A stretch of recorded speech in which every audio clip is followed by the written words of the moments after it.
تماشا بكن لقضيك كروء دا بون تماشا كان هندشت آخرنا راحته خلق رنگ خراب حالي بيت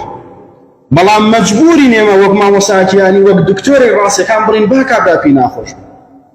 لە قەزیەیەکە کە مەسەلەن سەری کابرایەک بێئەدەبیەکە بەرامبەر ئیسلام قورئانێکە سووتێنە شتێکە سەیرە و قەزیە بکەن نائەخلاقترین چین و توێژەکان کە جواب بدەنەوە موسڵمانەکان کابرا بێئەدەبیەکی کرۆ بەرامبەر ئاینی ئیسلام حەقە ڕێکاری تایبەت ڕێکاری شەرعی مامۆسایانی لیژنەی فتوە ئەوقاف لانی پەیوەندیدار هەستێ بەرامبەر ئەمەوە لێ پێچینەوە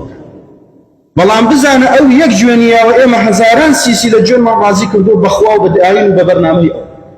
ئەم جوێنانەمان لە کێوە هانی بەڕاست ئەمە ئەخلاقی پێغەمبەرە جوێن فرۆشی من لە ئێوە ئەپرسم پێغەمبەری ئێوە جوێن فرۆش بۆ ئێوە جوێنەدا پێغەمبەری خوا صلی الله علیه وسلم قسە نەما پێی بنێن قورئانتان نەخوێندۆتەوە پیانەوە درۆزن شێت ساحیر هەزار قسان پێ نەئەوە کافرەکان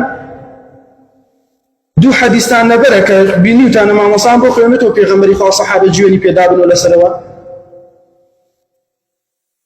بیستوتانە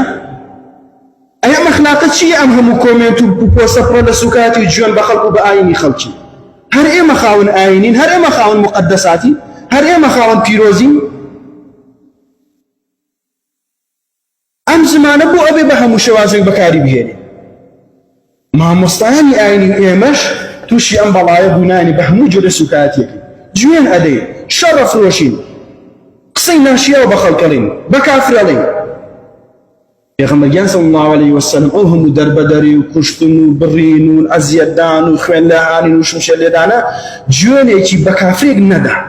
نەمبینیوە من 20 ساڵە مامۆسام لەناو قورئان و سنەت و حەدیث و ئەو کتێبانەیە ئەگەڕێم مقارنەی ئەدیانەکانیشم خوێندووە ئیشتان نەمبینیوە پێغەمبەری خوا جوێنێکی دابێ لە بەرامبەر جوێنی کافرێکە ئەی ئەم موسڵمانە ئەم جوێن فرۆشی لە چییە دیفاع لە دین بە جوێن ئەکرێ دین بە جوێن سەر ئەخرێ ئەی پێغەمبەری خوا